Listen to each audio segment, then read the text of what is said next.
Well, hello, everybody, and welcome to the Old Guy in the Club podcast. I am your host, the old guy, the guy making the funny face down below. I don't know what's going on. There's like a smell in his apartment, apparently. That is Neil Jackson. And the other guy is Rob Zilla.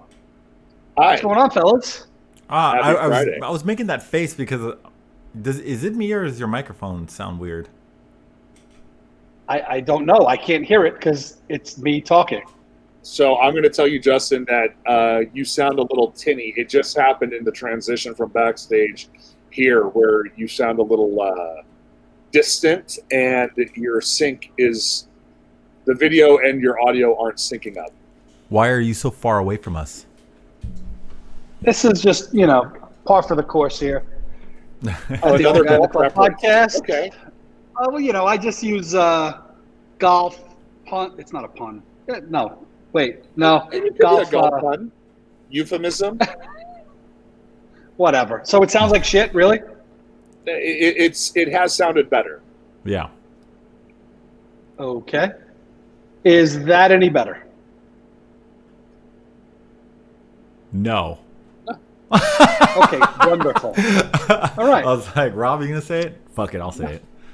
This is going swimmingly so far. This is going perfect. Again, like you said, it's part of the course. While you figure it out, you guys will love it when my shit sounds bad.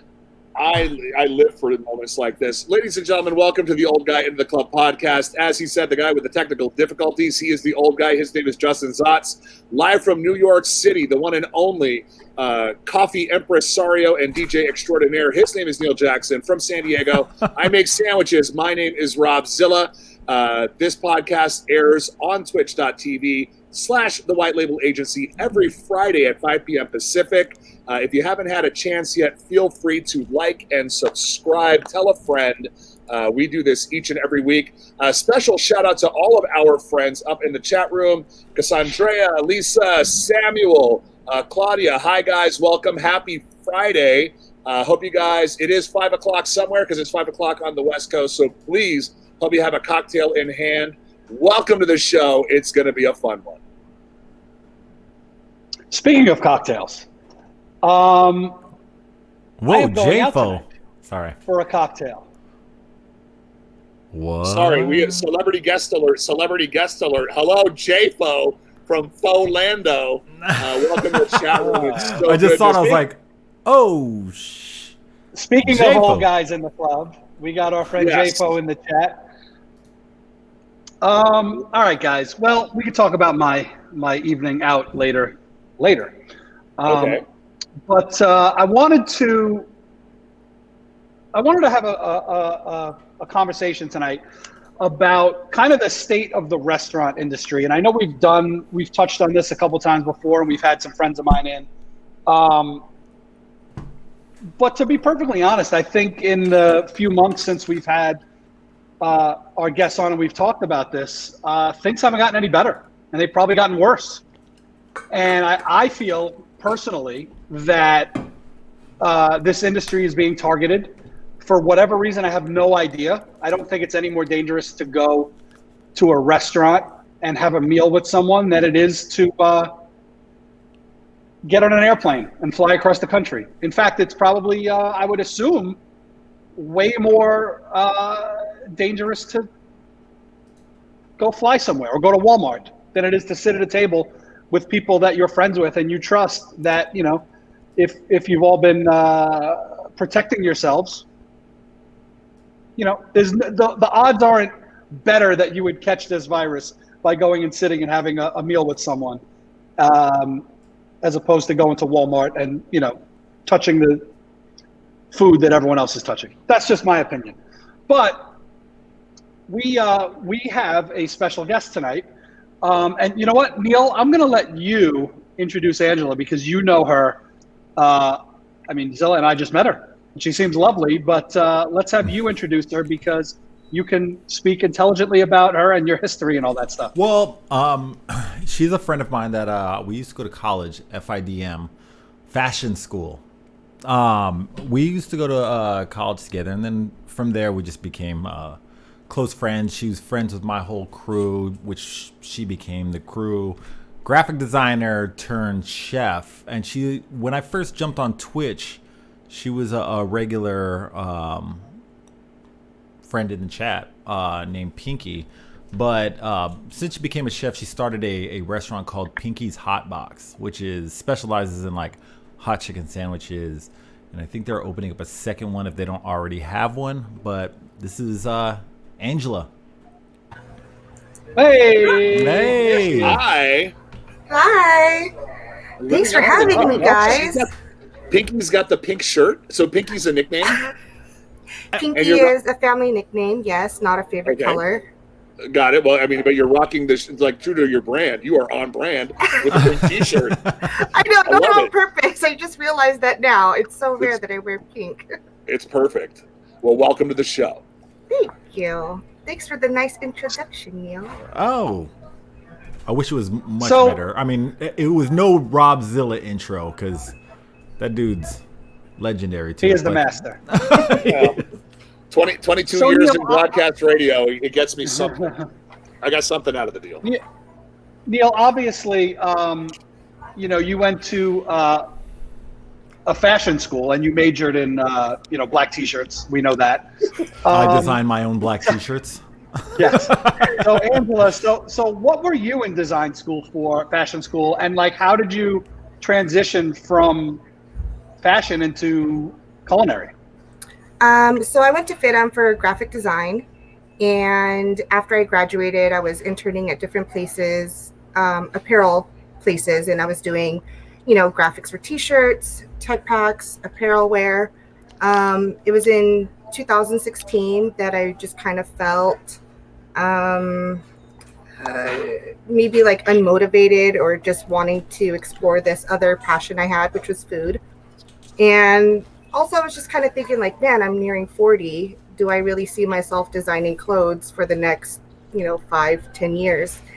And I kind of wanted to do something that allows me to, I don't know, just pack up and travel or whatever. Not that I could like pack up and travel, but like I can't really be a graphic designer in Kansas. Maybe I could, maybe I couldn't. I don't know. But I could be a cook in Kansas or whatever. You can design stationery in Kansas. Yeah, I guess. Stationery. No, I don't know. Wrapping paper? Yeah, wedding invitations. Use stationery? But there is. My friend is actually a graphic designer for stationery. There you go. Not for nothing, though. Now that we're on the subject, I mean, getting a letter on personalized stationery is a pretty hard flex. I mean, let's be real. Like if you order coffee and you get a letter in there. Right. Like it's personalized. I'm just saying, like, we're so used to text messaging and sending, emails out that if you actually got like a handwritten letter from somebody that was on personalized stationery, I'd be like, wow, that's a considerate gesture. That's a, like I said, that's a flex right there. Sorry, Angela, I interrupted you. So, well, Neil sent you to Kansas to design stationery, and then what happened? I kind of didn't know how to segue myself into the culinary industry. I don't really know anybody that is a chef that I could call. Well, I did know one person, but, at the time he lived in the Philippines and in Vegas, and, he's no longer with us. But he advised me, to go to culinary school. And if I hadn't, I probably wouldn't have quantum leaped myself into the situation I am right now. Culinary school, yes, is expensive, but the people that I've met there, the networks that I've made, the contacts, that I have from going to culinary school definitely helped me. Plus, I don't think that my business partner would have approached me with this concept if I hadn't had a culinary background to begin with. Right.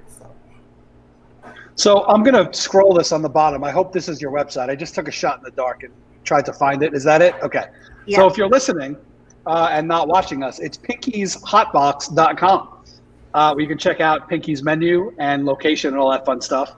And I believe you can order online if you're in her area, which is Torrance, California. I don't know if I've ever been to Torrance. I took a look at the menu. and first of all of it looks good, but two words jumped off of the menu, like right in my face, which are katsu sando. Like those things right there, like that's kind of my jam. So Yeah, that looks amazing. Yeah, when we started the menu, it was solely based off the Nashville hot chicken sandwich. But I need to differentiate myself from the competition. One, I'm Asian American. Two, I've never been to Nashville.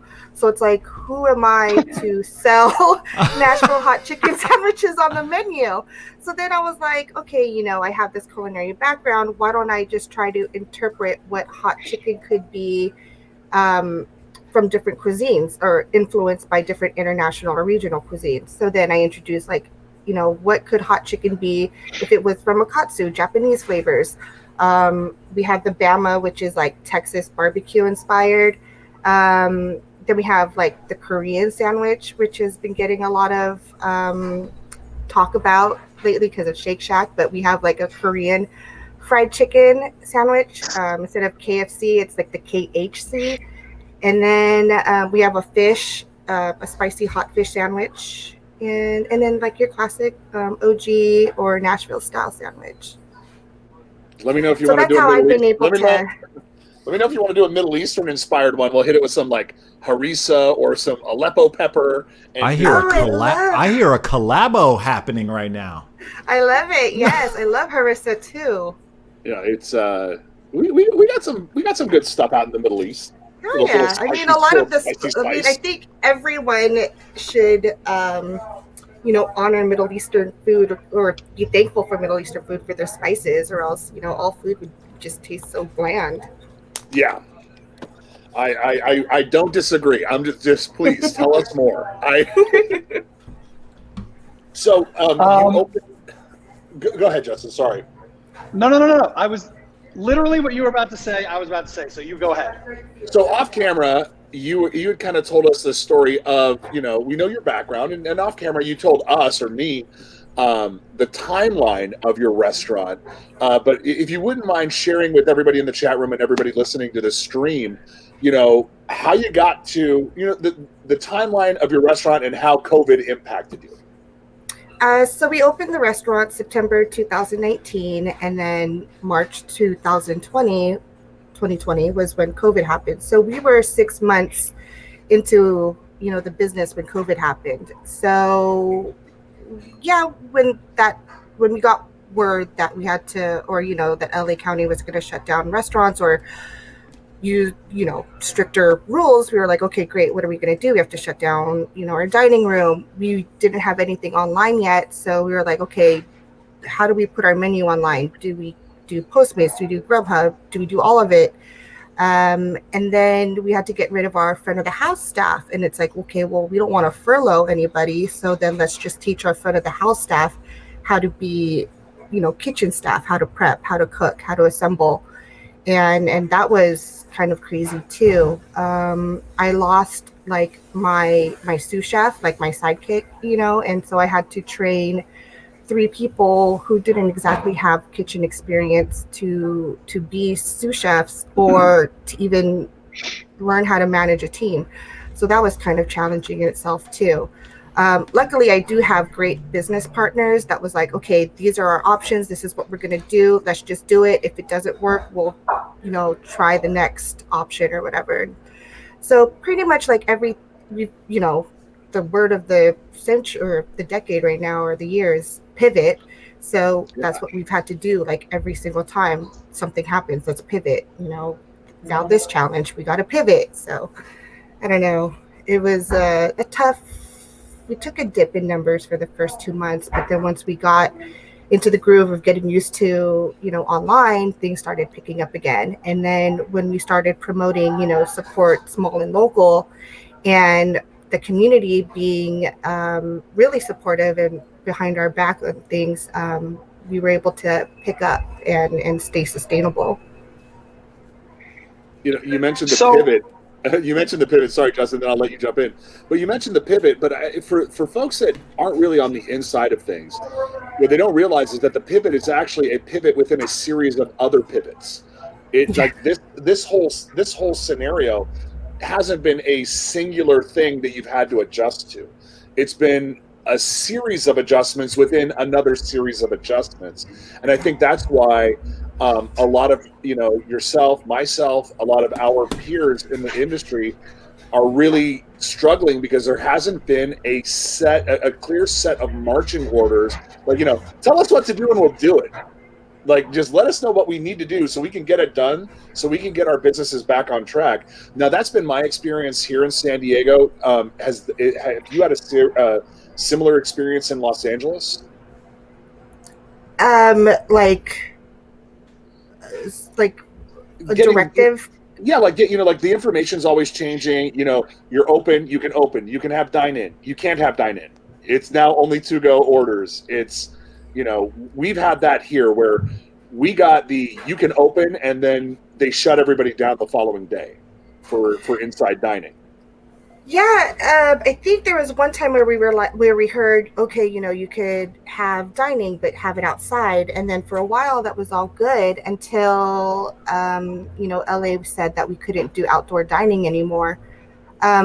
Actually, when they did say that we could have outdoor dining, we actually opted not to have it, only because I was short on staff and I didn't have the staff to go outside and sanitize the tables every time a guest used it. So we just forfeit that idea and just remain takeout delivery. We turned our side door, back door into our takeout window. Nice. And then just set up tables as barriers and, set up sanitizer and sanitizer water.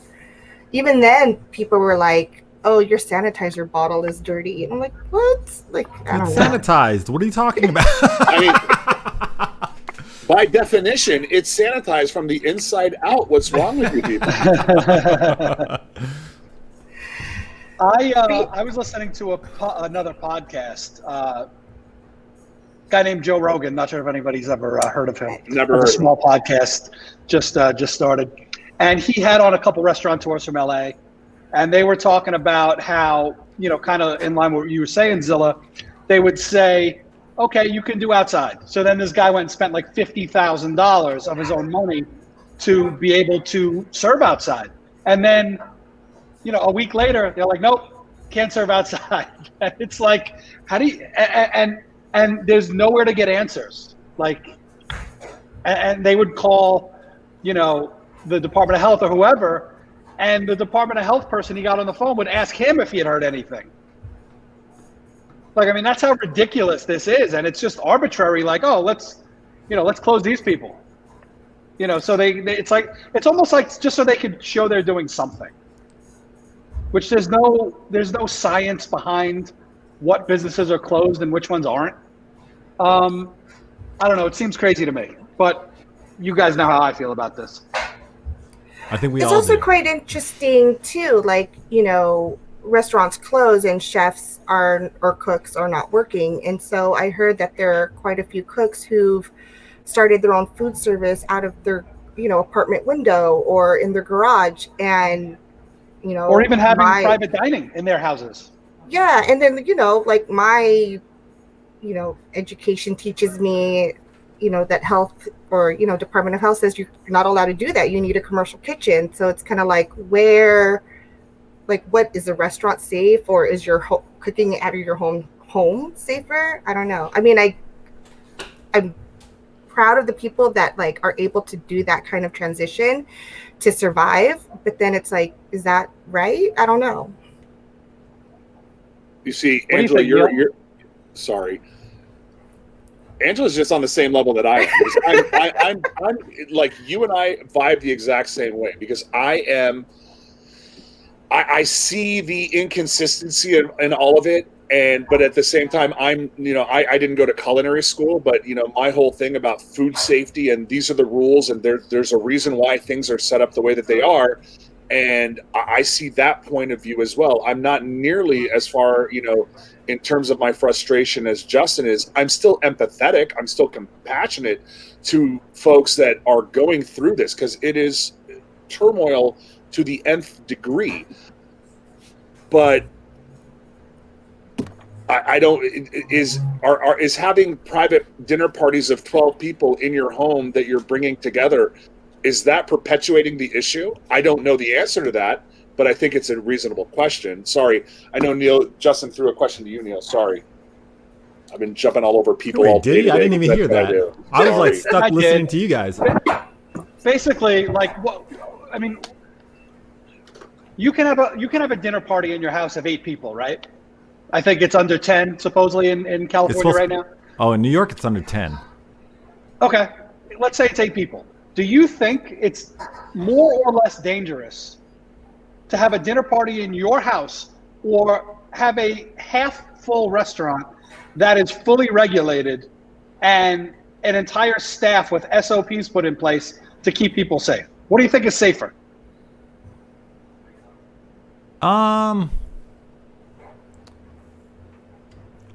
Out here, I've been hearing crazy shit across the board. So my answer is none of it. None of it. Don't do any of it. Because I've heard crazy shit. I've heard crazy shit from, Thanksgiving dinners running amok. And then, I've heard restaurants, all sorts of people, like staff members are showing up with COVID because, they have to work. None of it. I don't think anyone would disagree that if you could guarantee people are going to stay home, like we're going to have a real shutdown for a certain amount of time, whatever it is, our government is going to take care of people that can't work, and it's 2 weeks, it's 3 weeks, whatever it is, and if everybody had to be on board, I don't know that a lot of people would fight that. I mean, I'm sure obviously some would, but the fact that that's never going to be possible is where I have the problem. And it's like, okay, well, everybody has to remain inside except for these people. Oh, and you can go to Walmart, and you can go to this place, and you can go to this place. But no, you can't go to that place.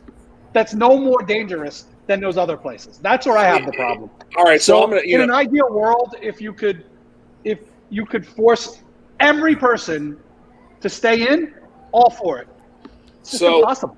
I'm going to play devil's advocate. How many Whole Foods and or how many like niche grocery stores do you know in low income neighborhoods? You don't.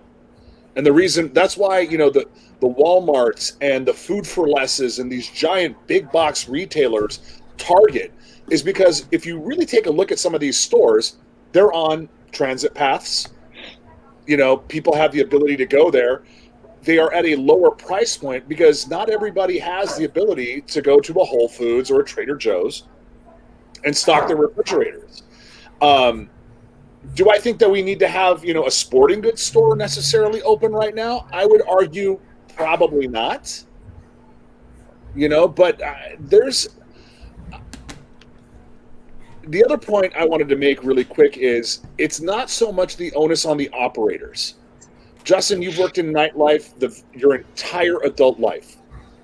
It's not the operators that I think are the issue. I think it's the customers.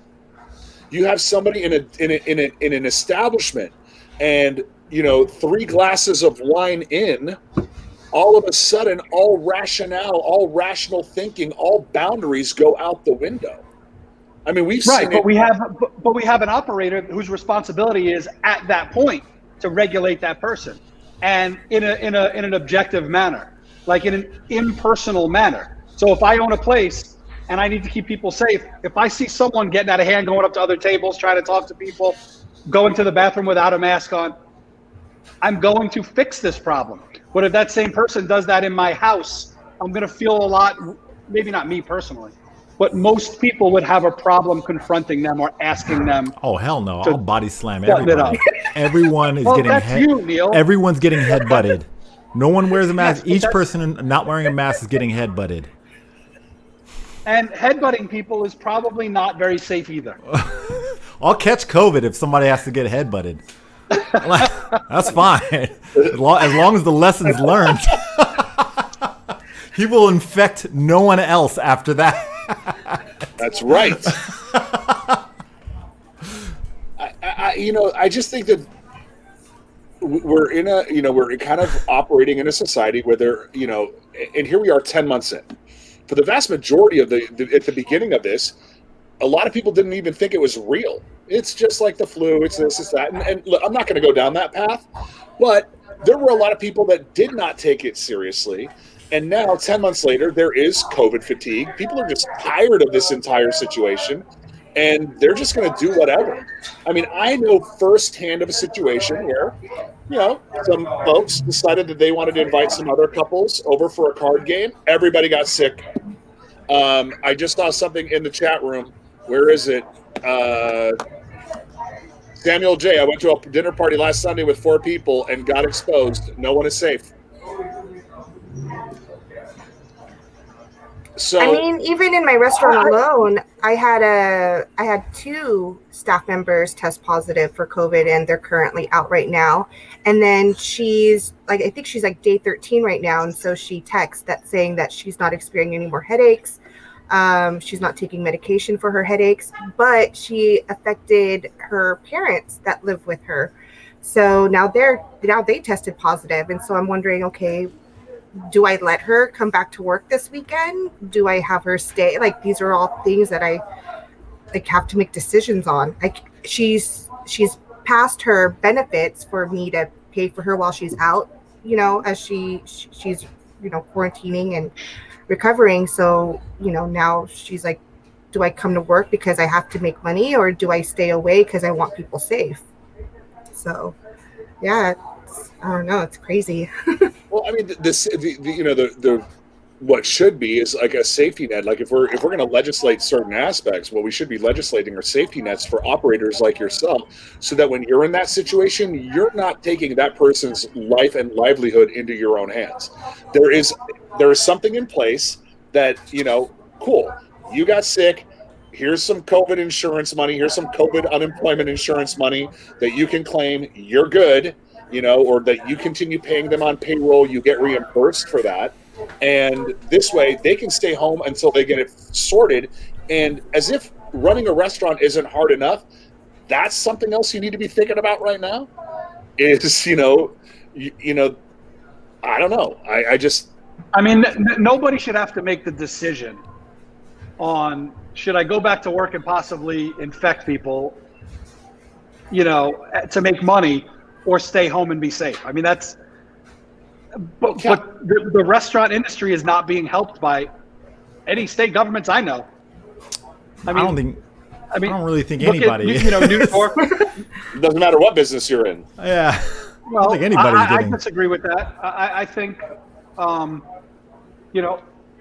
look, I think what the government managed to pull off in April with the small business loans was incredible to me. I don't know how they did it. It was amazing. There were problems, obviously, but the fact that they put this all together, it blows me away, and is about to be round 2. But there are certain industries that were hurt worse than others, and hospitality, restaurants, nightlife, there's no end in sight for some of them. So there should be some targeted aid relief for certain industries that need it. Relief, yeah. Well, I mean, Justin, I got to jump in here. It is actually a misstep in the program when you factor in that, hospitality employs, 10 million. It's 10% of the. I think it's 10% of the American workforce. It is 4% of the American GDP, and we didn't have, they kind of built the relief programs as a trickle down kind of thing. Well, let's help these folks, and then by that time it gets down to the mom and pops. It should have been a groundswell kind of movement where we should have been supporting, the Angelas, the Robs, we can name off 50 other people that we know that are, working hour to hour, minute to minute, paycheck to paycheck to keep their businesses open, and really reinforce them, keep their people working, keep their doors open. The first PPP program for food service operators we could only allocate up to 60% of that money if you were lucky enough to get it, mind you. Like if you wanted to get it forgiven, you had to use at least 60% of that. But when, Angela, I don't know about you, but we had to modify our premises with, plexiglass. And I don't know if you know what the cost of plexiglass was in March, but it was about 100 times more expensive than it was in February. Really? Today, 100%. It's still a challenge for us today to get good, durable gloves, food service gloves, because you can't just go get something off the shelf at a Home Depot. It needs to be a nitrile. It needs to be powder free. We don't use latex. It's county code here in San Diego. Some places do use latex. That got much more expensive. Finding masks. We're swapping out masks every hour. These things, so our costs to operate shot up exponentially. And even the relief money that came in, we're not allowed to use it for that. So you get what I'm saying? Like, sure, on the surface, it looks like there was aid, and there was, but it wasn't specific to the nuanced needs of an industry that, as I said before, employs 10% of the American population. Restaurants need more. We need rent relief. Renovations, like eliminate state payroll taxes, some kind of disaster relief loans. Yeah, renovations. Angela, we don't even qualify for the second round of PPP because we're less than 50 employees. No, you qualify. Well, no, that you more than definitely qualify. No, we you have to lose a certain 26%. You have to be down 20% in revenue or whatever, and we're just above that. In a single quarter? Well, I've got in a quarter. I've got an accountant for you that can help you fix that number.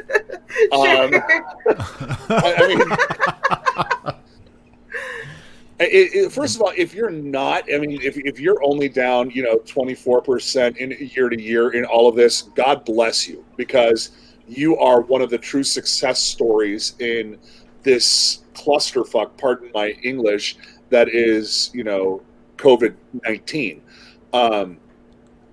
But yeah, that second round of relief is, did any of the things that I touched on earlier, did that resonate? Did you have similar experiences in terms of those outlays in cash and all of that other stuff? Oh yeah, we're experiencing it right now. I had one of my vendors call me and tell me that the price of peanut oil went up $10 per case. And I got the same email. Yeah. And then gloves. They're on. A lot of the things I have to look for, I have to go on Amazon because our suppliers are short on supply. Gloves are $13, $20, like the nitrile kind of gloves, or $13 a box, when before it was $3 a box. We had to switch different food brands because food supply costs went up. I just had to change and increase my menu prices 2021 because minimum wage went up. And our supply chain, the costs are going up. So, and just to sorry to interrupt, but for everyone in the chat that doesn't really know the financials of a restaurant, restaurants work on a very, very slim margin. So when the cost of gloves goes from $3 to $10 or $13, that's not a small thing. Angela and I just met, before the show started. I'm guessing she's not, running her restaurant from her, beach house. I'm guessing she's in the restaurant every day working. I'm actually in the restaurant. I'm in the hallway of 2 bathrooms. Well, there you go. I don't mean to laugh, but I'm. Yeah, no. So it might not seem like a lot, but it adds up and it comes directly out of her pocket or Rob's pocket. When you have a $9 sandwich that costs you $3 to make, and then all of a sudden, because price has gone up, it goes to $5. His profit just went out the window on a sandwich. I mean, I don't know your financials, Rob, but I'm guessing that's close. Well, I mean, Marco's in the chat room, and he's like, like a 5 to 6 profit margin. No, they say that the best finely run operators or operations, if they're lucky, will pull down 8%. The average is between 6 and 8, and so you're dead on there. So I mean, we've got to make sure that our people are paid for, that their insurance, workman's comp. Here in San Diego County, sick time is actually a city ordinance, and we do that. I would do that if it wasn't the law here in San Diego County. Minimum wage in San Diego County is $14 an hour for an entry-level food service job. So there's a lot of moving pieces into the dynamic. I happen to be in, Justin, you've been to my place. We're kind of considered in a higher rent district. Utilities are not inexpensive. So there are a lot of moving pieces into keeping the doors open, more than just opening the doors and slinging food. When the cost of gasoline goes up, let's say, well, the delivery the company that you're ordering the provisions from is, that has to fill up the delivery truck, and they have to pay the delivery driver an extra $1 an hour, and all of these things. So there's only one barrier between the operator and the customer. That's it. We're the last line. The customer is actually the last line. We're the line right before it. But imagine all of the steps in between, let's say from getting chicken from the farmer into our kitchens, and how things need to transport, the labor required to get it. Like it's crazy. It's a lot.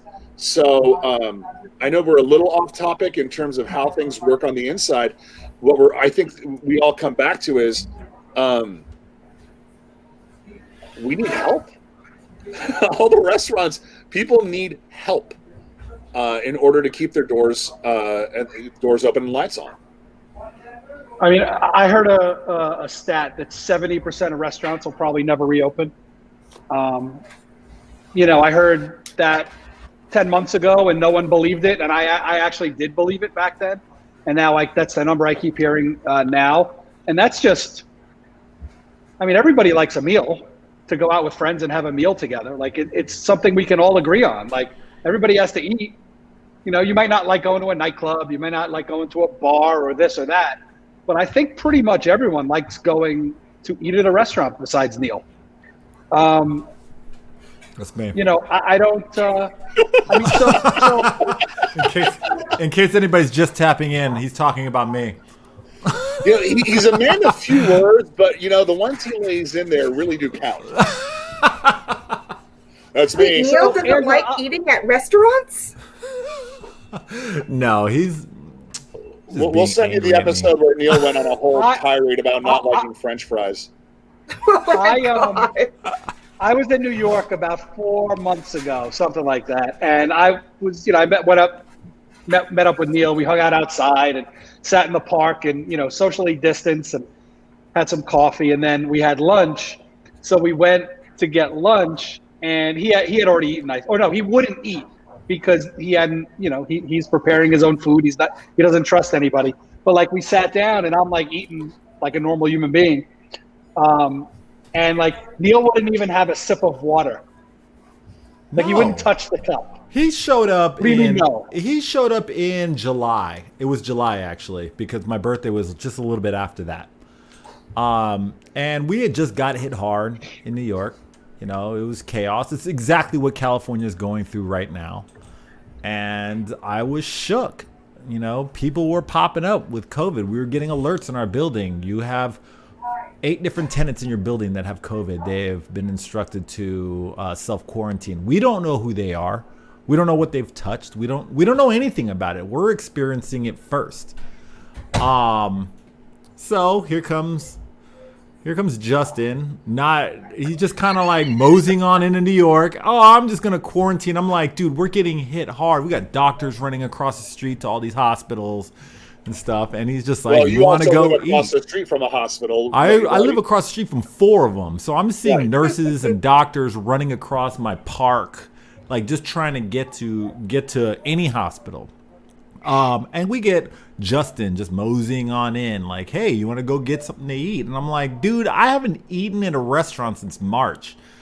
And I was a little shook. People were dying like crazy. And he's just like, this is just only happening here, right? You remember that conversation, right? Yeah, this is only happening here. And I'm like, no, stop. Not that it's only happening here, that people are only freaking out there. That's what I was saying. Not that it was only happening there. I don't think people were just because you guys were here. getting hit the hardest. Because you guys were getting hit the hardest, you were shell shocked. I understand. It's not as gnarly here as it is in California. Like we are now watching the news about the West Coast, and we're like, whoa, this is very like when we hear the governor pleading his case on the news, that is exactly. It sounded very similar to what we had to deal with in March. It's flip flopped. We've taken a year later we've taken your place. Jenna, I have a quick question for you. Our modest Jenna in the Twitch.tv chat room. Would you mind putting a poll up in the chat if you don't mind? And the question basically is like this: assuming restaurants were wide open, are you willing to go eat in a restaurant right now? It's a yes or no question. But restaurants are wide open in a majority of the country. Not for indoor dining, not for outdoor dining. Oh yeah, no, but outdoor. And not outdoor. In the major population centers. I'm sorry, but what happens in, what's happening in, Butte, Montana, or all of Florida, all of Texas, where I live is wide open. I mean, actually, where I live, I'm not sure. Oh wait, no, I am sure. You can eat in a restaurant here. Okay, fair enough. So that even makes the question even that much more relevant, right? So restaurants are wide open. Based on what you're feeling and seeing right now, do you make the choice to go, or are you still waiting it out? I think that we've got people from all over the country. We've got a bunch of different opinions.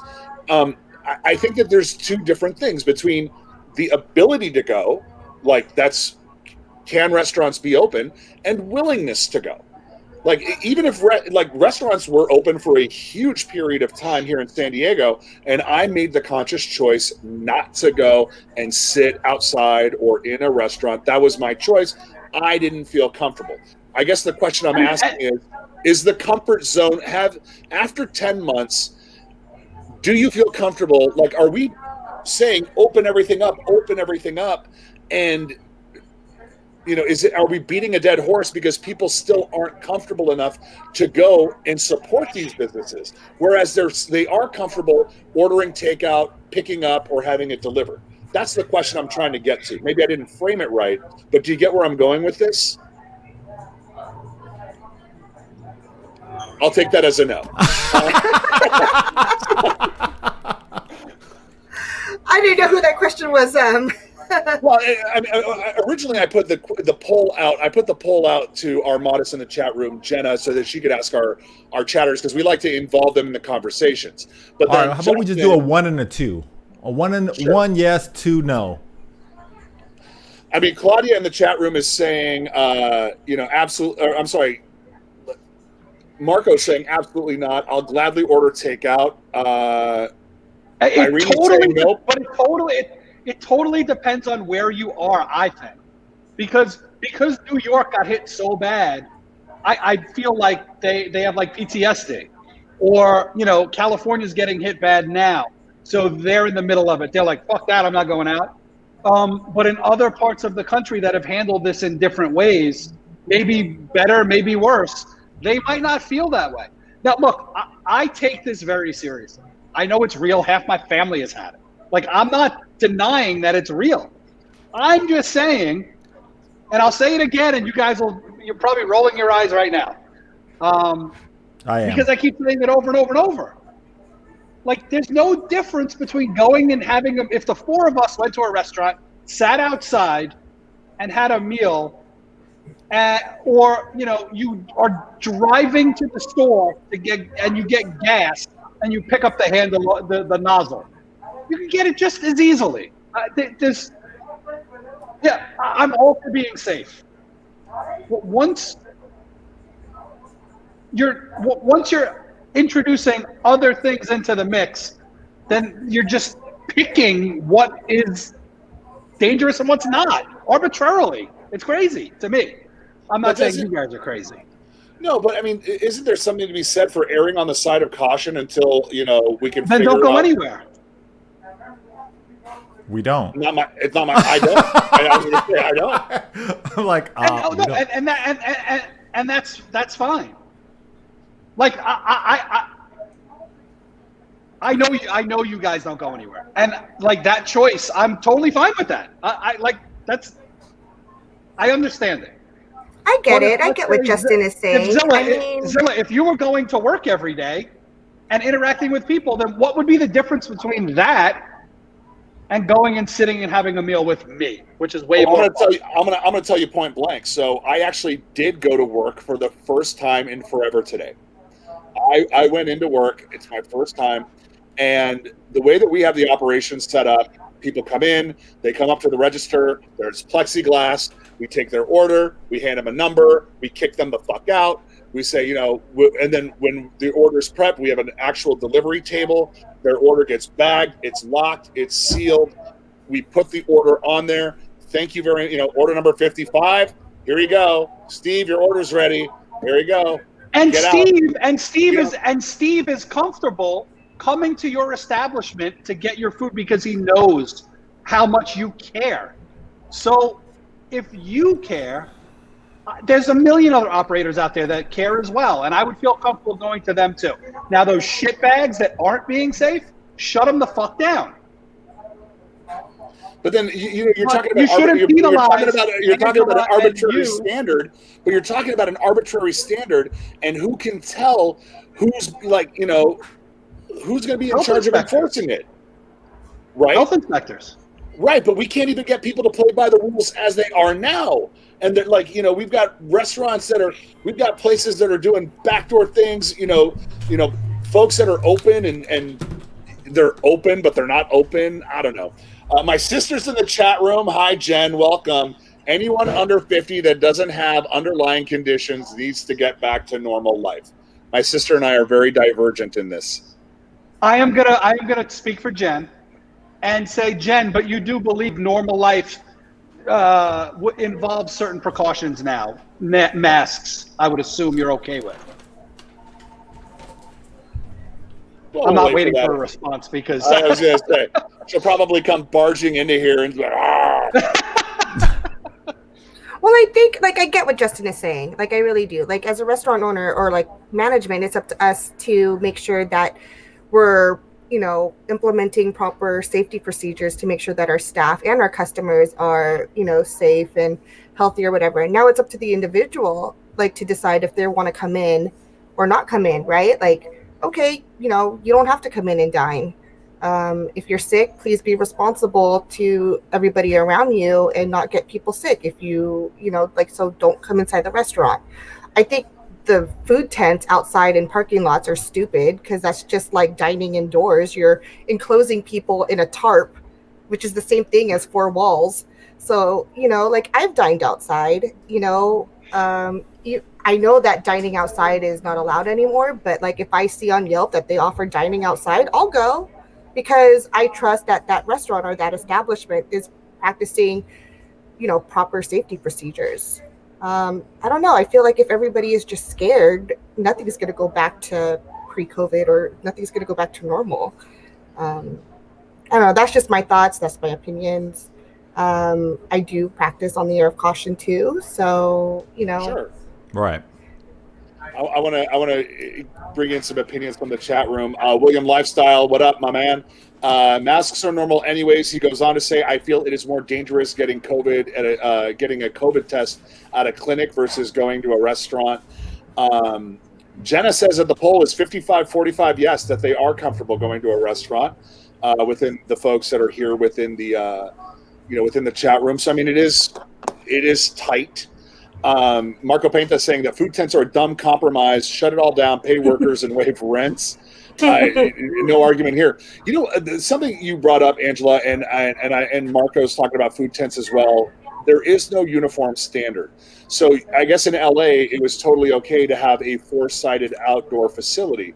The health code here in San Diego is it cannot be enclosed. You can't have like more than two panels that bisect each other. So you could have the roof and you could have two sides. It can't have more than three sides. And, you know, they had like these really weird sets of rules. But I mean, I guess it made sense that it ensured that there was airflow that made its way through. Luckily, I don't have an outdoor seating area, so I didn't pay too much attention to it. The reason why I'm bringing it up is what's different in San Diego is different that's in LA, which is different in Phoenix, which is I think we just need a plan. There is no plan. People are making it up as they go. And 10 months, 11 months later, we're just all trying to figure it out. And no one can tell us if it's going to get better or what the steps that we've taken thus far have improved the situation. If we've made it worse, who knows? It might as well be March 13th all over again at this point. Yeah, I mean, I don't know what that plan is. I don't know how it's going to be implemented. I don't even know how much. But, I mean, all I've been doing is just trying to keep my head in the business and stay afloat day by day, you know, and again, just like pivot as like things happen. I'm like operating as if there's going to be no help from anyone. Right. You know, and my only help is the food speaking for itself and like the customers that come in regularly and just supporting us. So yeah, that's all I can control. Like why am I going to get mad at the government for not helping me? I feel like I'm just like yelling at a wall at that point, you know? So I just got to do what you got to do. I respect your hustle. I get that. Jay I have John some pictures. Sorry, I've been like ignoring you guys. I have some pictures that my brother sent me from New York that I would like to show you guys. But keep talking while I get these things together. Sounds good. Wait, before we go, I have to roll out. Bye, Neil. Get out. Leave. But Jay Chan and Irene are Angela. You would get a kick out of this. I haven't tried your chicken sandwich because you opened up after I left. But you got two people in the chat that are huge fans of your chicken sandwich, and I know that they're huge fans because they sent me a Snapchat and one Irene Fiasco. It's of Irene Fiasco slapping Jay Chan in the face with a chicken sandwich. Just want to let you know that. But they're huge fans of your chicken sandwich, and they're like, you need to go there once you're back in California. So just wanted to tell that story. That was, every time I think of Jay Chan, I just see him getting slapped in the face with a chicken sandwich. I want to see that. But Ange, thank you. I'll talk to you later. And okay, guys, yeah, Neil's leaving us. Bye, Neil. I'll catch you guys later. Bye. Bye, Neil. Finally, he's gone. We can start the show. So tell us about Neil in fashion. So, hey, I just want to show a couple things to you guys. And this is in New York City at a very good restaurant that we all like to go to. This is the structure. What the heck? That is rad. It's ridiculous. How sick is that? It's amazing, right? It's ridiculous. Okay, I got. You want to see what it looks like inside? I'm sure it looks like a wedding reception. Wow. And it's beautiful. I am correct. I mean, you guys know the prices of things. This had to cost $100,000. I mean, to do something this size. New York Union Labor. New York Union Labor. Yeah. Yeah. But like, I don't know. It's. So wait, they built that, and then are they still using it? Because I'm reminded of that story you said in the beginning of a restaurateur spending $50,000 on a dining room and then shutting it down. Yeah, well, I saw the guy who was supposed to join us today. He owns a number of restaurants in New York, and I guess they had a structure, probably not this Elaborate. permanent looking or elaborate, yeah. But I guess they shut him down as well after he spent all this money on trying to get it. And so, they had all this food they had to get rid of. They wound up giving it to, I think a homeless shelter or something like that. But it's just, it feels like they're just picking on certain people, and that bothers me a lot. Do me a favor, put that picture back up. Put that picture back up, please. Hold, please. So a couple things that I'm looking at are, I can see that these are doors. I mean, do they keep those open? Is that an emergency egress in case of a fire? There's just certain things that stand out to me from a safety point of view that I have concerns. I'm not saying it's bad. I'm not saying it's wrong. I'm saying it's different when you've got that many people. If you're supposed to have 6 feet of spacing, let's say between customer A and customer B, or table A and table B, it doesn't seem to me that there's 6 feet. When you had that photo up of the foretop there, that there's a whole lot of room for that 6 feet of spacing. So I don't know. I don't think you're supposed to have 6 feet of space in between people in your own group. No. What I'm saying is from table A, so that let's say the next table over. So these are individual pods. So each door is a pod, and each door is a pod, and it's a foretop that's in there. Correct.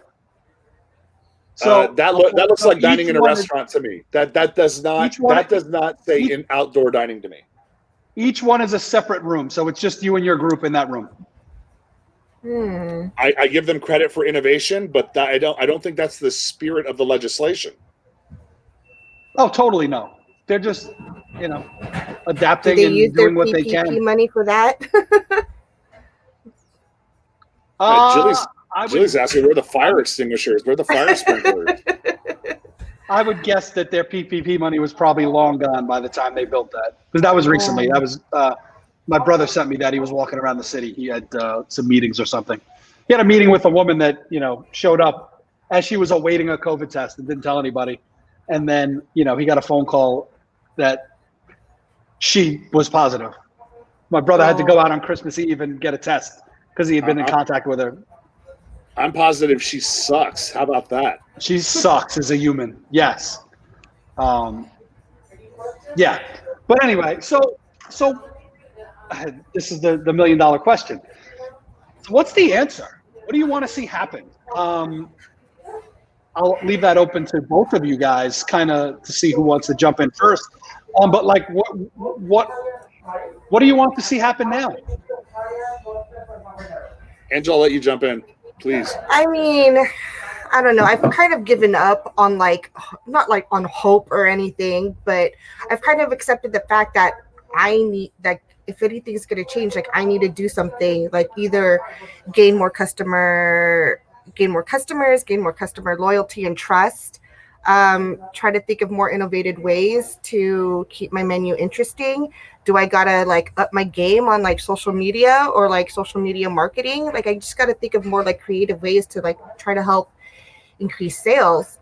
Only because I'm thinking okay, what if these disaster relief loans don't happen, or what if I don't qualify? Which I'm always getting emails from people who are apply for this loan or apply for this PPE. And then I see the criteria and it's nope, I don't meet it. I'm less than, I'm 15 employees only. I make just enough to keep me afloat, but not, I don't qualify. So I don't know. I mean, I do want to talk to my landlord and see if I could get some kind of rate, rent abatement. I would love to see state payroll tax, either allow late payments or defer payments somehow, some way.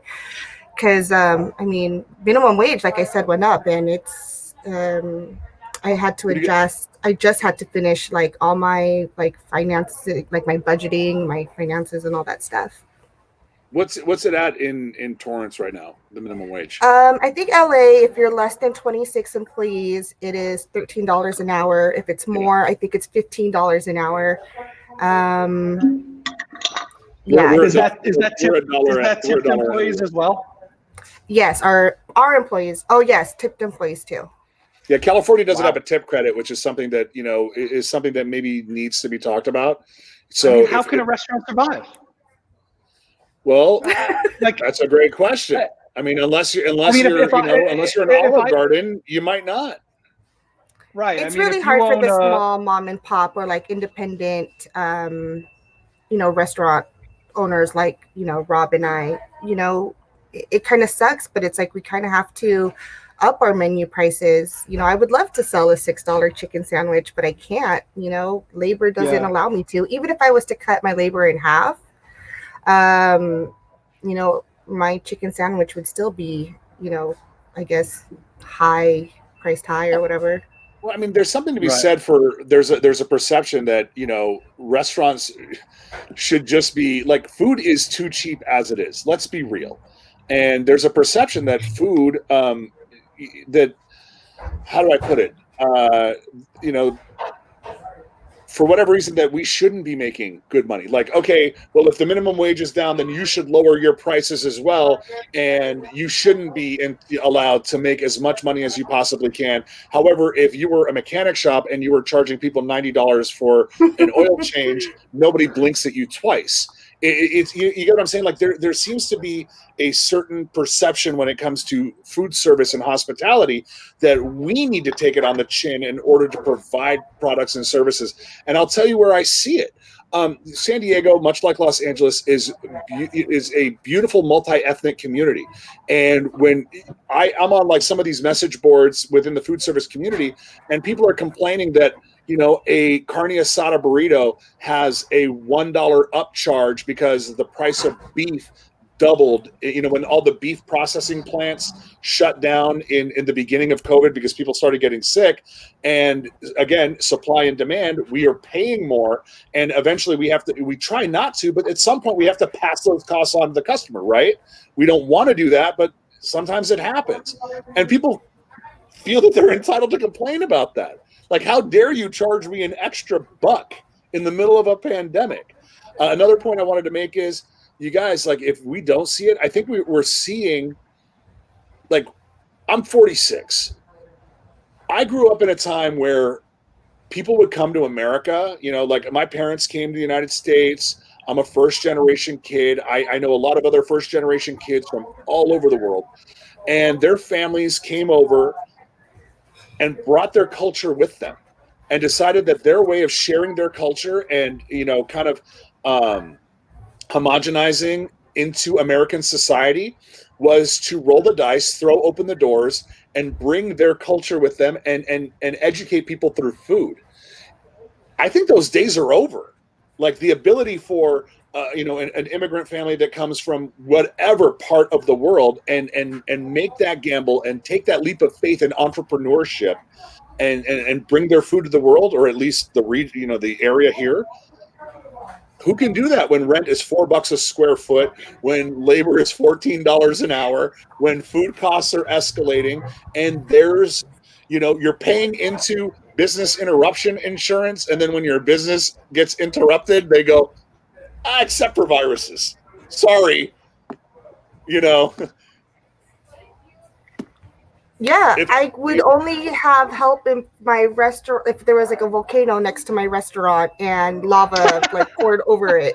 That would be the only way that anyone would ever, or government would ever, help my restaurant. I'm like, so you mean to tell me that if a meteor came screaming and you probably out of the sky, couldn't get volcano insurance if your restaurant was in Hawaii? There's no way they would give it to you. No. Totally screwed. Don't put that restaurant next to Caldera.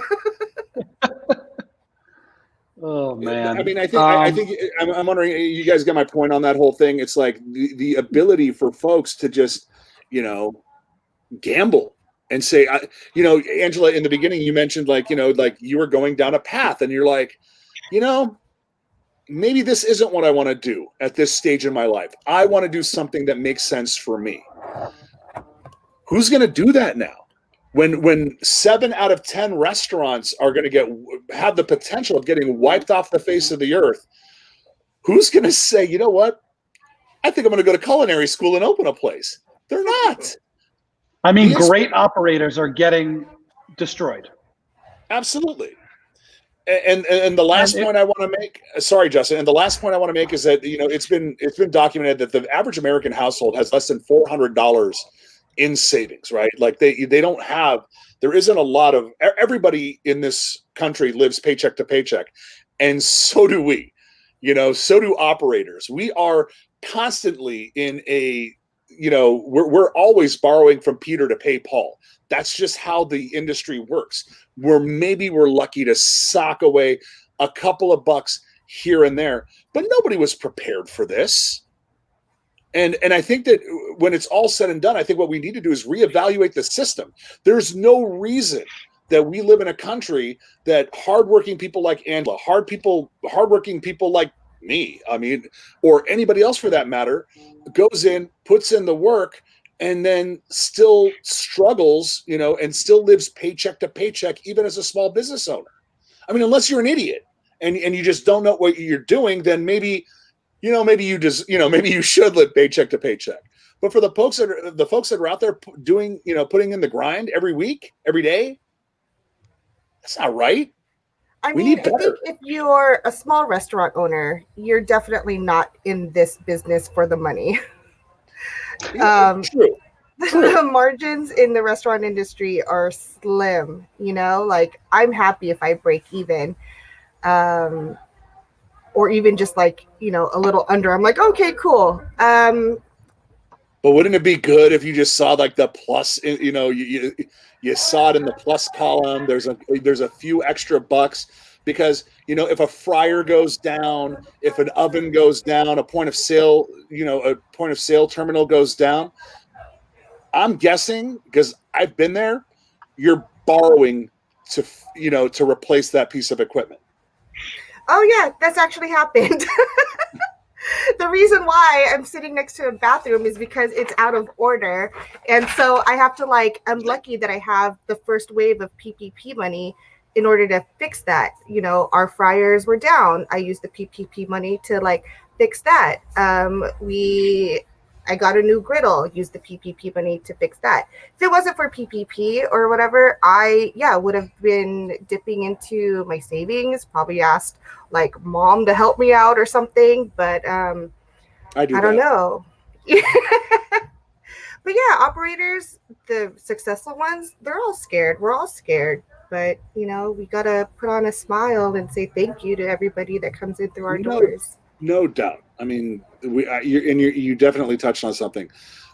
You're right. There has to be a spark. There has to be a certain level of passion for people to go out there and do what it is that they do. They have to love people. They have to love food.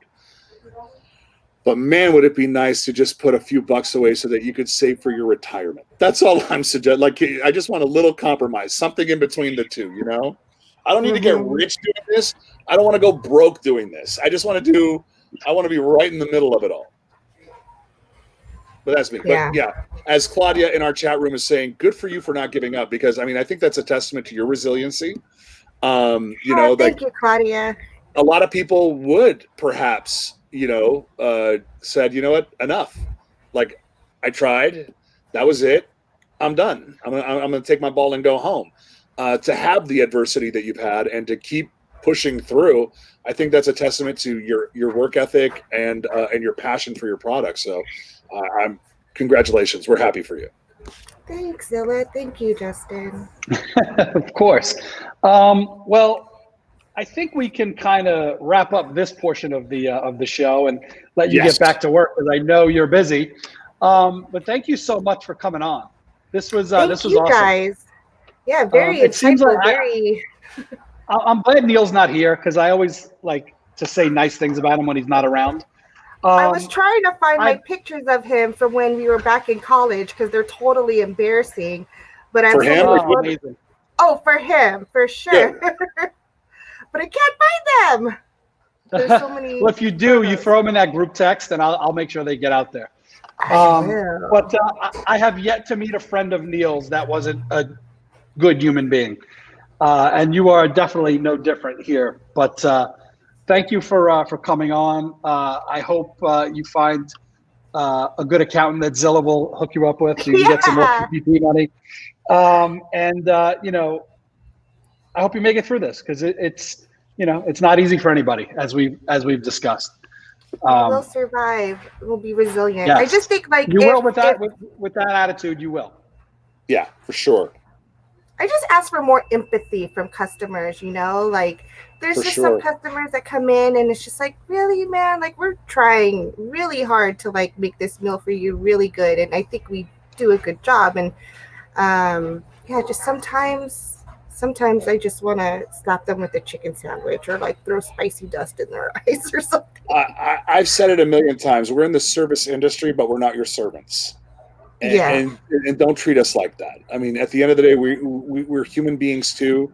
We have feelings, and there's no reason to pitch it. Like, we're just trying to do our best. Help us help you.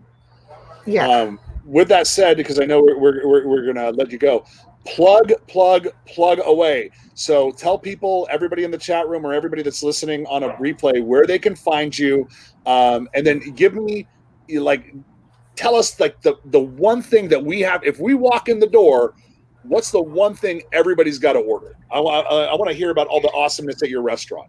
Paint the picture. So Pinky's Hot Box, we are in Torrance, California. Our building is painted bubblegum pink, so you can't miss us even if you like drove by really fast. We're known for hot chicken sandwiches, tenders, and wings. And one of the things that I think is really awesome on our menu is our OG loaded fries. So it's seasoned fries, mac and cheese, chopped chicken, coleslaw, comeback sauce, which is like a southern style aioli drizzled all over, and then more hot spices on top of that, and then red butter pickles on the top. It's messy, it's gooey, it's spicy, it's cheesy, it's creamy, it's delicious, and it's a heavy meal, but it's well, no, you have the pickles cut through all of that. You like the acid of the pickles cut through all of the richness. So I'm glad that's there. Sounds amazing.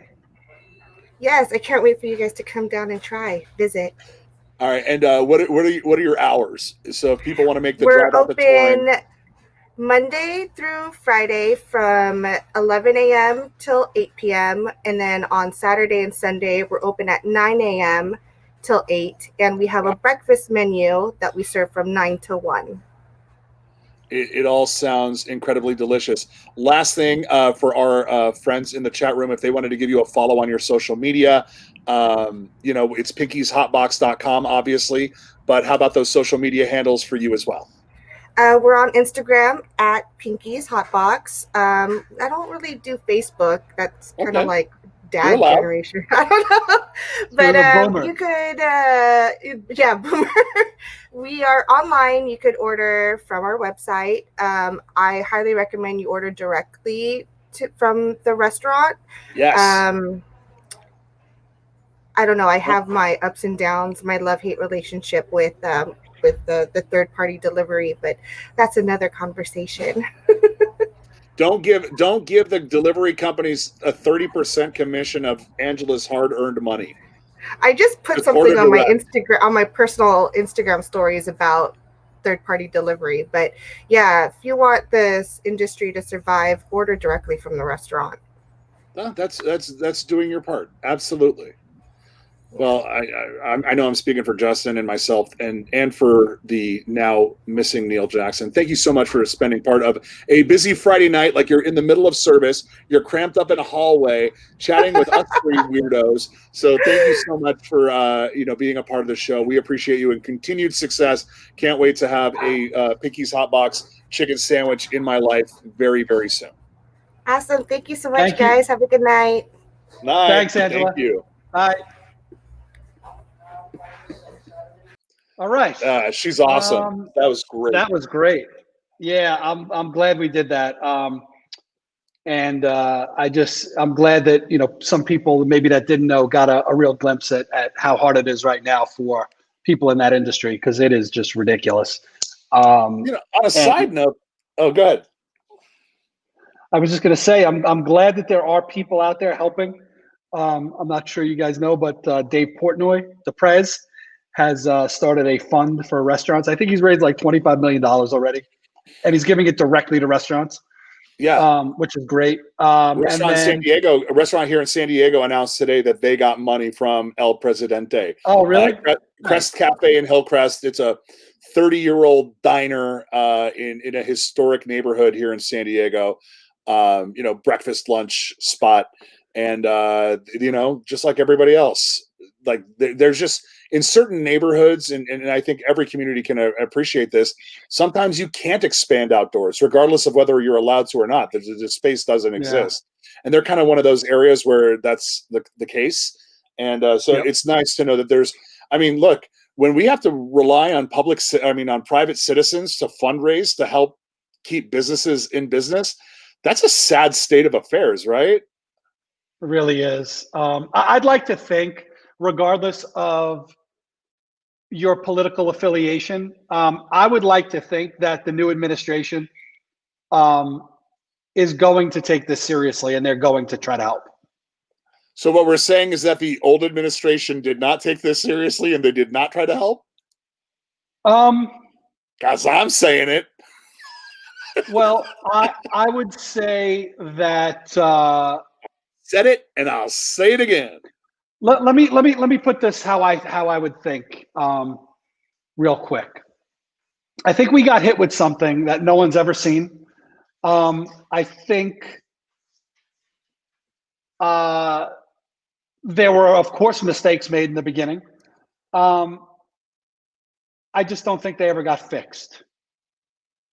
I don't mind if you make a mistake, but fix it. It seems like things went bad, and then people just doubled down and just wouldn't pivot, to use that word again. But I will say the hypocrisy of people like the governor of New York, the mayor of Chicago, saying, it's time to reopen, because businesses are dying. Where were you 10 months ago on that? Yeah. And it's frustrating. And, COVID fatigue is a real thing. I'm tired of talking about it, but it's like, apparently not. Hey, really, I want to answer one. I want to answer one question before we move off of this, because Claudia asked this question in the chat room. I'm sorry. Claudia's saying, did the city help with arranging for outdoor eating, like grants or loans? The state of California just opened up, depending on your revenue, anywhere between $5,000 and $25,000 grants, which isn't a loan. If you're a restaurant in if you're a small business in financial distress and you can document it, if like you've taken I think more than a 50% hit, and you can prove that in your financials, there are grants. I'm guessing if you've taken more than a 50% hit, $5,000 to $25,000 it might be a Band-Aid to a bullet wound, for all I know. But it is something, and the state of California is trying to step up. The city of San Diego and the county of San Diego, those are the only two things that I could speak on intelligently, because I live and work here.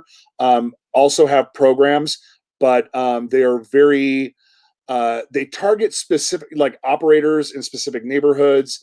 They're also like, there's different levels, like they want to help out minority-owned businesses. They want to help, women-owned businesses. So they they're getting priority, which I'm totally fine with. But so there are different things happening now, or have started to happen. But sadly, and to Justin's point earlier, where was this 10 months ago? These are probably things that could have and should have and needed to have been rolled out a little while back. We might have been able to save some businesses had that happened. I don't know. I don't know. I just work here, and then I jump on a podcast every Friday at 5 on Twitch. So Zilla, is today an anniversary of some sort of you leaving the hospital about a year ago? Not a year ago. I'm an idiot. Many years ago. How many years is it now? 9 years. 9 years. 9. So, So for those of you that don't know, our friend Zilla here had one of his lungs taken out. Why did you just point at your head? Oh, because you're Zilla. Okay, I get it. And apparently today is the anniversary of him leaving the hospital, which was according to Facebook. According to Facebook, it is. Yeah, that's the only thing that keeps us reminded of things like that.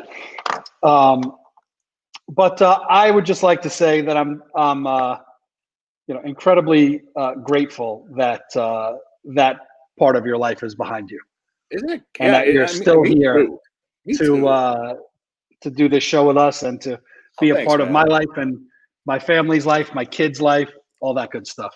Will somebody please tell me where Justin is, because this show has come. What happened to the grumpy old guy? No, that's very kind of you. Thank you so much. The reason why off camera before the show we brought it up was so listen, when you get out of a major surgery, friends, you don't necessarily remember everything that's happening in real time. There might be some medications involved that might, cloud things as they happen. So one of the things that also happened at the time frame of me having a surgery was our good friend Justin Zotz. Wait, over there. Justin Zotz also had a surgery. So one of my Facebook statuses from 9 years ago was, I said, I wish I was I would give my left lung to be at intervention today. And the reason why I had said that, well, first of all, Wintervention was the indoor version, the winter version of our outdoor, or Justin's outdoor pool party intervention. We would do a couple of one-offs inside of the Legends Ballroom at the Hard Rock Hotel San Diego. And so when we do it in the winter months, so intervention became Wintervention. I was cooped up at home, recovering, but of course, in spirit, I'm being a degenerate at a great music festival. So I said, I would give my left lung to be at Wintervention today, to which Justin Zotz responded, and I quote, I would give my left nut to be at Wintervention today. Justin, why did you say that? Well, it's not because I lost a nut. No. It's because I had a few days before that, I had a vasectomy. So for the 2 or 3 days leading up to Wintervention, which was on a Sunday, I was laying in bed with a bag of peas on my nuts. Frozen ones, not room temperature or hot. They were frozen peas. Oh no, there was onions and some prosciutto in there. They were delicious. No, yes, they were frozen peas. So I thought that after a few days of laying around, I would be okay to go to work on that Sunday. So I showed up to work, and I remember in the middle of the day, I must have been somewhere else, and I came up and I was standing next to a speaker, and I just remember the bass from the speaker hitting, and every time it hit, it like just went right into my balls. And it was at that moment that I realized I had come back to work too soon, and I was out of there. Samuel in the chat room is saying, this is the most old guy conversation ever. Really Samuel, let me tell you something, bro. If anybody knows how to be on brand, it's us two guys. All right? You didn't tune in to, the millennial in the club, podcast. This isn't the Gen Z podcast. It's the old guy in the club podcast. And we are going to, we're going to deliver every week. Jay Chon Vito saying, Zotz took the cream out the coffee. Yes, you did. So I guess I don't want to do my grinds my gears today. I have one, and I don't want to do it because it's not obviously, but it's a restaurant one, something that pisses me off. And we just had a long talk about restaurants and how we should be more understanding of what they're going through. That doesn't apply to you. You know what? Fuck it. No, because in Arizona, everybody's open. Yeah. So they're not going through what operators in California are going through. I do have a question. So not only are they open, but are they open? Do they have any like limitations on occupancy, or are they just like they're open? There are, there's certain restaurants that you walk in, like an In-N-Out, for example. Okay. Every other table is open, right? Every other table is closed. Sure. So they're doing something. I haven't really been inside of many other restaurants. I would assume they're doing that, but I do go to this one restaurant. Since you mentioned the other day, it was National Hot Pastrami Day. I decided I had to go to Chompy's, which is a place we talk about on the show quite often. A lot. They should be sponsoring this show with the amount of talk you give them. They should be sponsoring this show. Right? Send us some pastrami. We work for food. So I went to Chompy's the other day to get a pastrami sandwich for lunch. And I walked in and they sat me at a table, like a booth that was back to back to another booth. People in the other booth, me in my booth. So look, it's not like a raging party. Obviously, it's an old Jewish deli that has a restaurant. So it's not like I don't think anyone's worried about what you would be worried about in a bar restaurant that's, like a party. Now, I would be worried because the average age in there is probably 75 years old, because who goes to Jewish delis? Me and old people. But no, they were not distancing, really. So yeah, but it was worth it because it's a delicious pastrami sandwich. But anyway, so here's my problem. And this is going to go along with my black coffee conversation from the other day. Here's how I ordered. And I want you to, I have a pet peeve about food all coming out at the same time. Okay? That's reasonable. You mean now, like your appetizer comes out at the same time as your entree that comes out? Like you want your meal space. Correct. Okay. I agree with that. I had time to kill. I had a meeting that I was going to, and I had like a half hour I needed to kill. I didn't want to be in and out in 10 minutes. Here's how I ordered. Hi. I would like a cup of matzo ball soup, and then a half a pastrami sandwich and a knish. Oh, okay. No problem. Everything comes out at the same time.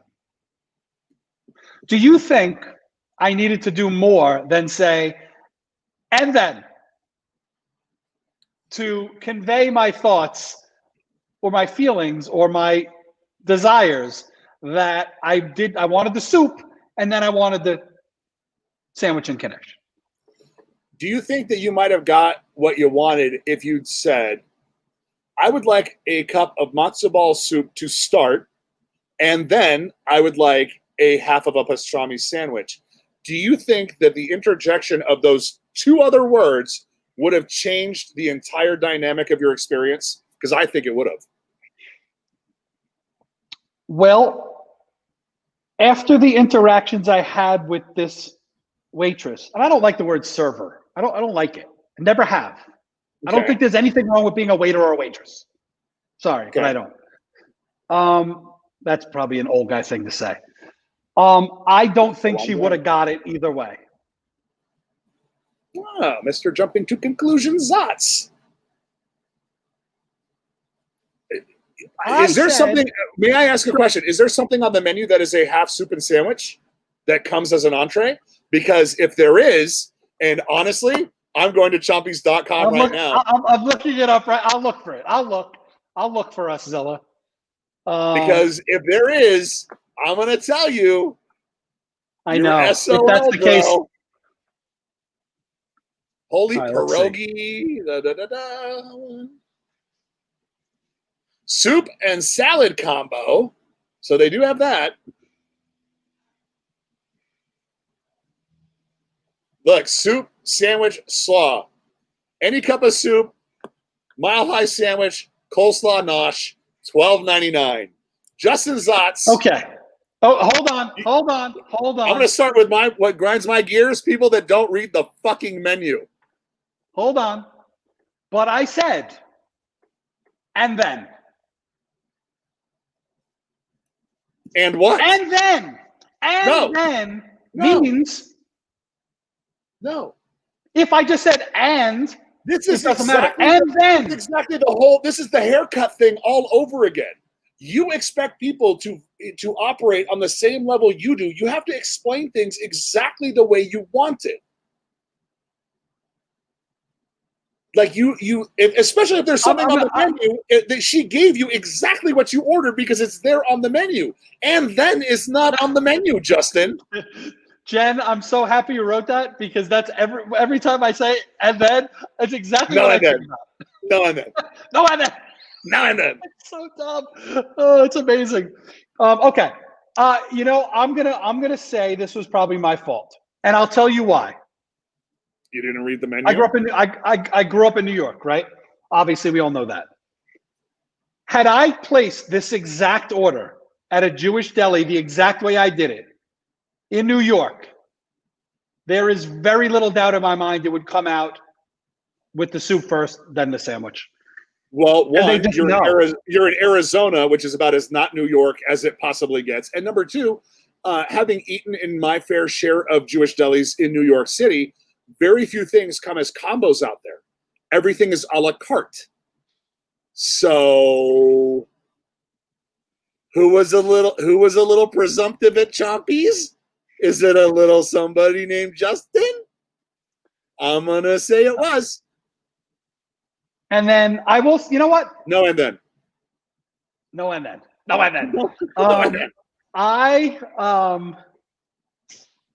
Another thing that annoys me. Since this one was obviously my fault. This is like one of those infomercials. But wait, there's more. But wait, yeah. So the first time I went there, and Zilla, of course, I was texting you the whole time I was there. The first time I went, I ordered a knish. Second greatest pastrami sandwich in my life. Now, when I order a knish, I assume it's a square, sort of flat, harder on the outside, soft on the inside knish. That's what I grew up as a knish. Now, I'm aware there's this other knish that's more round. It looks like a ball. I think they're stupid. I never liked them, but apparently in Chompies, if you just order a knish, that's what you get. So it was my fault that I didn't check the first time. Okay. So then when I went back this time, I said, and I'd like a square knish, the square one that's about that thin. And she said, oh, you mean the coney? And I'm like, I don't know. I didn't look at the menu, just the square knish. Oh, the coney. And she made it seem like I was an asshole. Now, granted, you're going to look at the menu and be like, oh, yeah, that's obviously the knish you're looking for. The coney. Why don't you just, because I didn't look at the menu. It's a knish. It's a Jewish deli. I shouldn't have to explain a knish more than the type I want if there's two different types. No.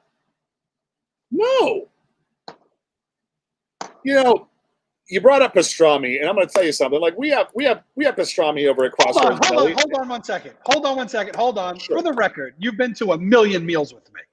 Uh-huh. And I am not. I can you just tell the people, I am not a difficult customer, and I tip very well, right?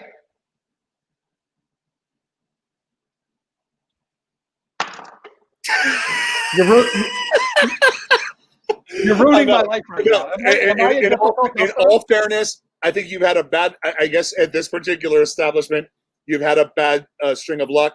Maybe you should stick to, the Nobus and the other high-end restaurants that you're so accustomed to, where you can get what you want at a moment's notice, and the menu inside it.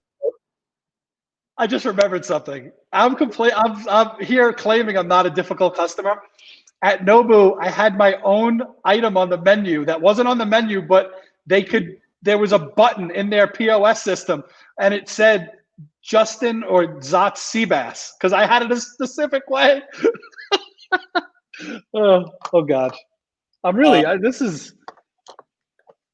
yeah, and for the folks that don't know what a knish is, it's an Eastern European Jewish fried. It's a dough. It's basically street food. They're just often found out, usually filled with potatoes, but it can have other fillings. But yeah, that's what it is. I'm going to put up a picture of a knish for anybody that doesn't know what a knish is. Put up the round one so people know what not to order. Oh, okay. Yeah, I'll put up both. Hold on. I mean, like, this is. We sell a ton of falafel at my place. Now, there are parts of the region that use fava beans for their falafel. There's other parts of the region that use garbanzo beans. We are team garbanzo. But when I'm ordering falafel from someplace that isn't my place, I ask, tell me about your falafel. The same way Justin could go into Chompies and say, tell me about your knish. And then you can make an educated decision without assuming anything, because you know what they say about when you assume, you make an ass out of you and me. Okay, so when I ordered my pastrami sandwich, I ordered a pastrami on rye with mustard, and she said, would you like yellow mustard or deli mustard? I ordered deli mustard because that's the only acceptable answer. Now, when I ordered my knish with mustard, she asked again, would you like yellow mustard or deli mustard? That bothered me too. Just throwing that out there. So this woman is doing her damnedest to try and help you. She's educating you on the lingo. She's educating you on the lingo that they use within their establishment. So for them, it's called a coney. And she's trying to help you so that the next time you can order and not have this engagement again. And yet somehow she's the asshole. So this is a knish, the shitty kind of knish. We don't like this kind. Well, I don't think you like it either, right, Zola? You don't. Oh, you like these knishes? I'm any knish. Anything that's deep fried and filled, jelly donut, eclair, whatever. I'm on board. Not a fan of that type of knish. Here's the other kind. This is the good kind. There we go. Yeah, I mean that's what I'm most used to. Yeah. It's one of my favorite foods on the planet. My sister is saying that looks shitty. Jen, I will tell you, some of the worst looking food can often be some of the best tasting. Samuel J has written this same comment 3 times. He's just like, he's not going to stop, and so I'm not going to repeat it, but I'll let you put it up on the screen. If you want to repeat it, that's on you. I'll put it up. Complaints about the deli outside of the deli. Justin is the perfect Jewish deli patron. I agree. As the half Jew in the group, I guess you're allowed to say that. I'm a half Jew from New York. I can say whatever I want. Samuel, I just wanted to give you recognition. We appreciate your participation in the chat room. Darth Vader, thanks for showing up at the end of the show, bro.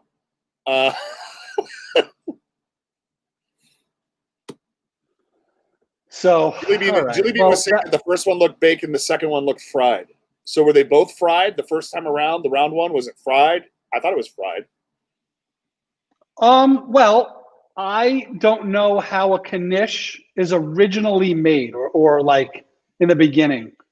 I guess that means originally. Like all I know is when I get a knish like shipped to me from Katz's, I stick it in the oven. It's not fried at that point, but was it originally it was fried? fried? It was originally fried, and because they're sending it to you cooked, and then you're heating it up. Right. Now I'm like, all right, what's for dinner? Shit, I wish there was a Chompies here so I could go order and not irritate a waitress.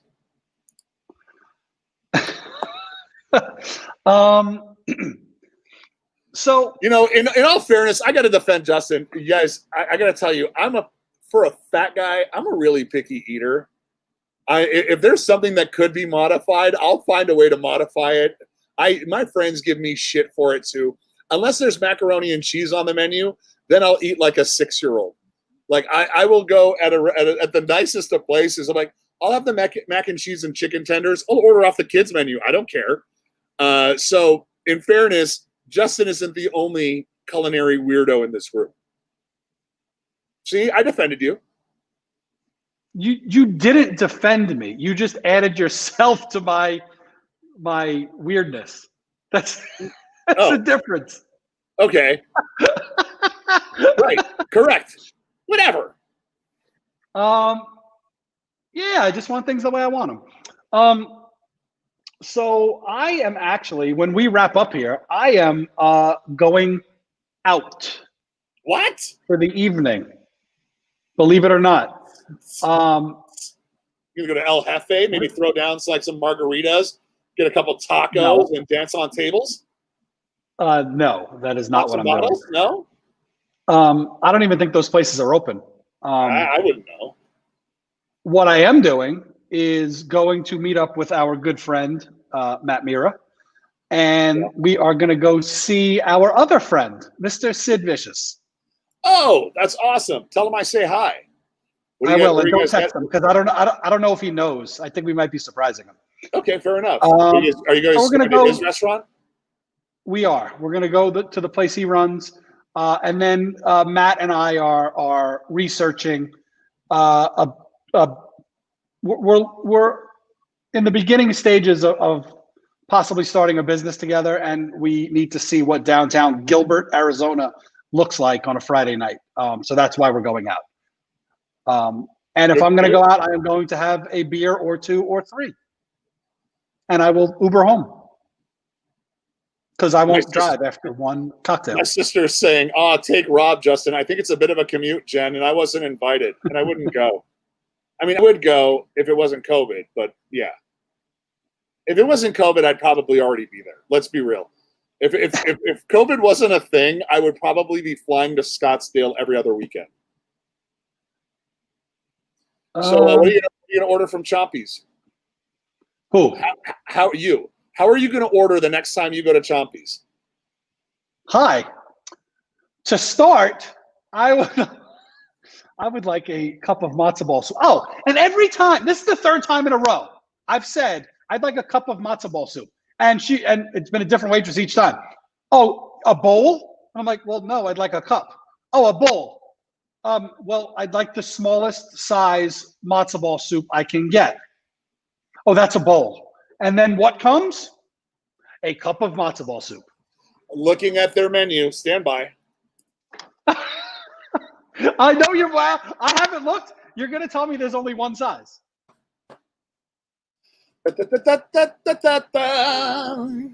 All right, from the Noshery, homemade soups. They have a bowl. They have a bowl. They have a bowl and a large bowl. So guess what you got? A bowl. So you know what the lesson to be learned from this is Justin needs to learn how to read a menu. I've never looked at the menu until just now because it's a freaking Jewish deli. I know what they have. I know what I want. Why do I need to look at a menu? Because is it safe to assume that everybody kind of does things like I've walked into sandwich shops before. It doesn't mean that everyone's going to do it the way I do. I can't walk into a Jersey Mike's and order an Al's Famous. But you could order a turkey sandwich. Every sandwich place has a turkey sandwich. Just right. like every Jewish deli has a pastrami sandwich and matzo ball soup. And they dress it all different. Everybody does a little different. And I'm guessing based on their price points that they can't charge you $6 for a cup of soup, bro. I mean, especially but it is a cup of soup. It's exactly a cup of soup. It's like I knocked over my mic here. It's like exactly that big. An 8-ounce serving. So listen, why don't you print out the menu, make your corrections, and say, hi, my name is Justin Zotz. And I'm a New Yorker. I don't know where you people are from, but based on my New York knowledge, y'all are fucking it up. So you get a red Sharpie and kind of make your adjustments the way that you see fit and hand it to them. If they don't implement those changes too sweet, boycott them. Because obviously they don't know what they're doing. I love that phrase. No one knows what it means. I don't even know what it means. Very old guy. I know how to use it. I don't know what it means. Do you know what it means? Whatever. I have no. Yes, I don't have no idea what it means. But here's what I do know: I know that you need to use the term "you people" in this at least 2 times to get your point across. So when I walk in next time, I'm going to go, I got a lot of problems with you people. With you people. But I mean, like, you should have like the redone menu with your markups, like in a nice folder. I'd like to see a manager, please. This is incorrect. What's not correct with your order, sir? You ordered soup and a half pastrami sandwich with mustard. What did you get? Well, I said, and then. And then. Could you imagine? I said, and then. The manager was like, no, and then. That'd be the greatest interaction of my life. I might wear a hidden camera. Should I wear a hidden camera next time I go? Yes, you should do an IRL where you just go and annoy people with your nonsense. This would be the greatest Twitch stream ever. And then we can all watch it back in real time. Oh, Darth Vader said, to the suite, meaning at once, right away. During World War I, British soldiers serving in France, most of whom could not speak French, adopted the phrase as toot sweet to mean hurry up or look smart. Vader, thank you, sir. But yeah, you should definitely, like, your new brand, independent of the old guy in the club, should be the old guy in the restaurant, and you go in, I got a lot of problems with you people, and just tell them everything that they're doing wrong, get their reactions, and leave. The funny thing is, and I know I said this once, and you did not back me up, and I'm going to say it again. I am a good customer in restaurants. I generally gain a great rapport with the waiter or waitress right off the bat. And I'm a good tipper. Don't know about 1 and 2, but I could say that yes, you are a generous tipper. You've been on the other side of it, so yes. And I think that a lot of folks in the industry tend to do so. I want to answer some questions in the chat room. When is Justin's birthday? I can tell you because I know May 13th. Let's see, what else? Where is the spoon? DJ Marco Penta says, dude, seriously, you're having moments in the deli. Romeo Reyes just tuned in and driving. Well, hi, Marco. Well, I mean, Romeo, welcome back. The old guy in the club becomes the confused Jew in the deli. That would be you, Justin, because you're ordering things that don't exist on the menu or don't exist in the manner in which you expect them to exist, and then you walk out disappointed. That'd be like if I went to McDonald's and ordered a hamburger. Right. I'm waiting for you to come to a point. When I order, forget it. I give up.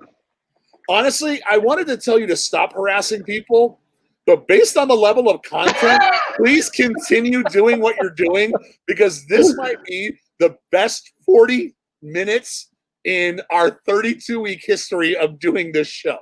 So please. So are there any like spies in our chat that can send me like a little like lapel camera? Lapel's still a thing? Like, do people wear things with lapels? I don't think so, but they have them on glasses. They have like spy glasses that can record to your phone, or so I've heard. Oh God. Yeah. You should definitely do that. Maybe next time walk into an Indian restaurant and ask them why they don't have lasagna. Yeah, why don't you do that? That is just not the same thing. And I know you're just saying that to get a rise out of me. By the way, I love Indian food. I would eat Indian food every single day of my life if I could. I had one bad experience in Atlanta, and I haven't touched Indian food since. Who goes to an Indian restaurant in Atlanta?